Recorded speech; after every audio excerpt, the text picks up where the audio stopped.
How many walkouts have you had? A bunch or? I've never had a walkout. Okay. An actual they left and not coming back. Do they always come back?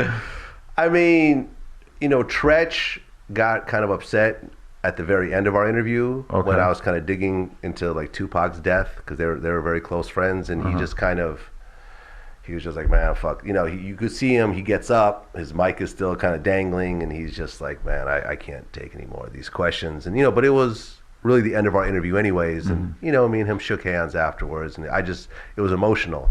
But I'm not, when people compare me to some of these like radio interviewers, where like when they don't own their own content, they're trying to get people to walk out and scream and do a bunch of stupid shit because it creates these viral moments.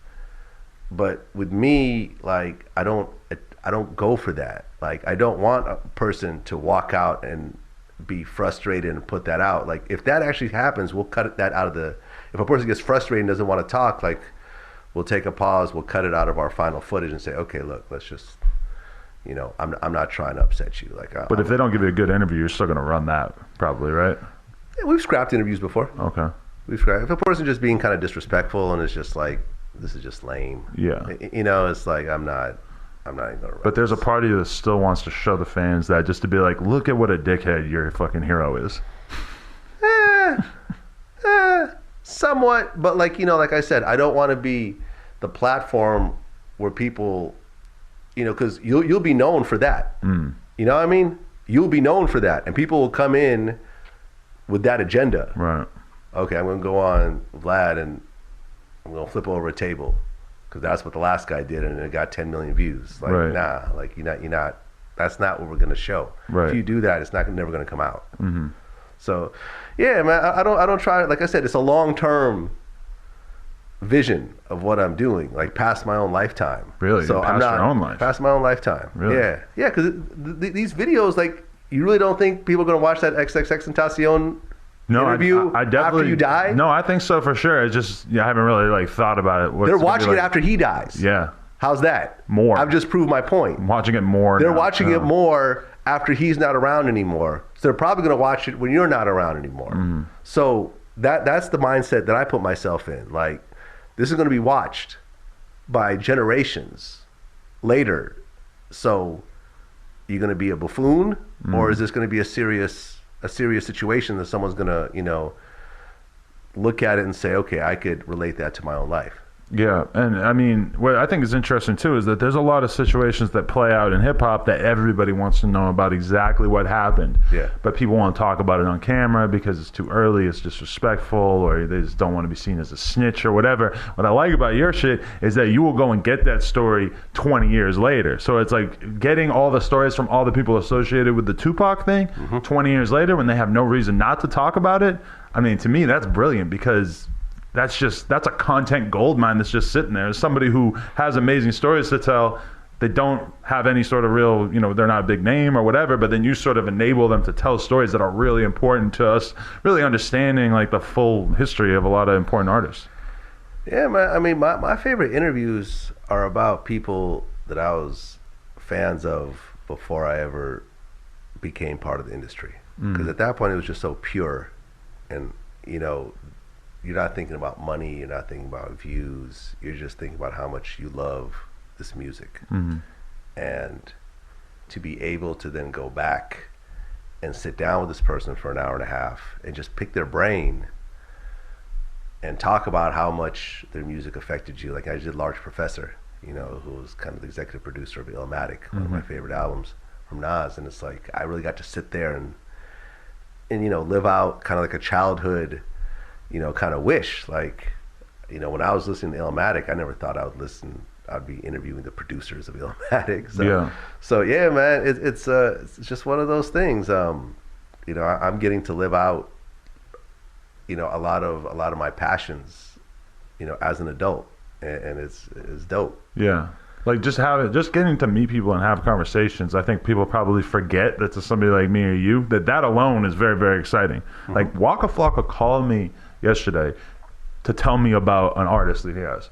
Now, granted, like people tell me about their fucking artists all the fucking time, but I was still pretty in shock. Like, I can't believe that Waka is hyped about an artist and is literally just chose to call me to tell me about it. I mean, for me as just a rap fan, Yeah. I was pretty blown away by that. It just goes to show how much of an impact you make. You know, how important you are in the grand scheme of the music industry. Let me ask you this. When was the first time that you went viral and you felt like DJ Vlad was what everybody was talking about during that? We've all had these couple of days storms where it's like, holy shit, like, you know, because for a while you're building and building, you're steadily building your content, building up your name, and then all of a sudden there's always just a fucking typhoon. Oh man, there's just so many. I think the one time that I went viral, I guess by today's standards, was probably like the Soulja Boy interview, which turned into the Soulja Boy Challenge. Which was only a few years ago. A few years ago. Yeah. And you know, there's been lots of videos that people have all picked up on, but like people were creating their own versions of this interview. Like the guy who played Bobby Brown, you know, on the New Edition story, him and his other, like a crew of his actors recreated that interview into like a mini movie. And it was like, shit, like people are creating our own, you know, people are creating versions of my interview. Like that interview was, like if you watch the Childish Gambino Feels Like Summer animated music video, they actually recreate that Soulja Boy interview in that music video. Wow, really? Yeah, like you see the Soulja Boy and you see a Little Pump and I think Trippie Redd. Like and they're like sitting there like watching him as he's. Oh, okay, I remember this. You know what I'm talking about? Yeah, it was like, okay. Damn, like this is like something that just keeps living on years later. Did you tell him you were going to ask him about that shooting before the interview? We just sat down and just did it. Was there any sort of sense that he might be upset about the idea of having to talk about that? I don't go into interviews wondering if a person's going to be upset about the questions. Sometimes. When there's certain things that you want to ask about that you, like, you know, there's a rapper that I might be interviewing very soon who allegedly has been robbed a couple of times in recent memory. Pretty, like, tough dude. I'm not really, you know, I'm a little bit worried about what might happen when I start to say, well, I heard this happen, I heard this happened. I mean, there's an art form in how to ease into questions. You know what I'm saying? Like, there's a way to do it and a way not to do it. Like, you know, if we sat down and say, hey, you got robbed, right? You're not going to get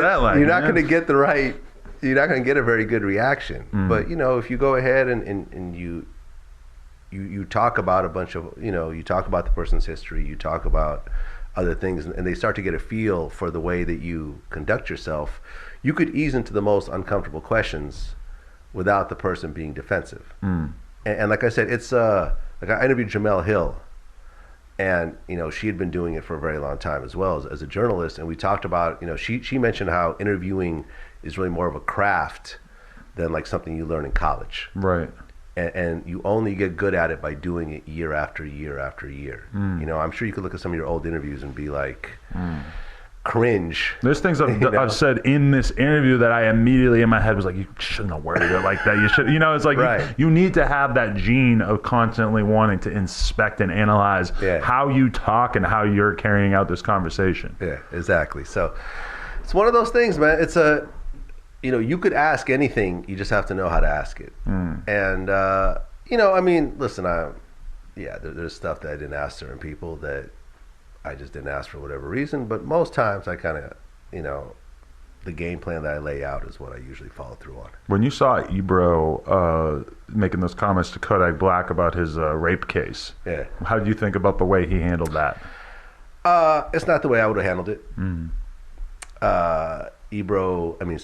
Kodak Black has an open case, so it's very touchy. You know, I try not to talk about people's open cases. You could look at like the interview I did with the baby, and you know, at this point, the whole now it's resolved. The whole shooting thing is resolved, which we thought it would be, but at the time, it wasn't. Because if he says something a little bit messy on camera with you, that could all of a sudden be brought up in court easy. Right. Like probably would happen if he said something. We contacted the police department ahead of time to see where they were with the case. Oh, wow, okay. You know, I mean, like we did our due diligence. That's impressive. Yeah, like we're like, okay, is this still an open case or it's not? They're like, it was still an open case. I said, all right, cool. So when we got to that part of the interview, I just said, look, I know it's an open case, so I'm not going to talk about it. I mean, you did go on IG Live and talk about it, which I'm not quite sure why, but that was your decision.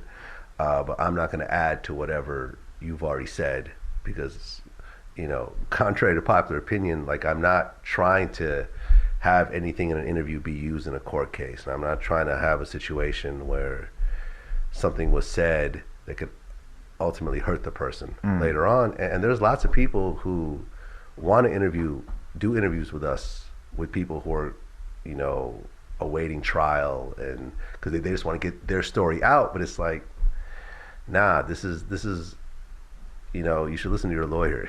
And if you have an open case, you probably shouldn't do interviews, period, at all. You should really just keep your mouth shut until after the trial. But then there's also the extent to which you, in your head, you're thinking, well, I'm giving you a platform. You can say whatever the fuck you want. It's really not my fault, whatever you say. No, I don't feel that way.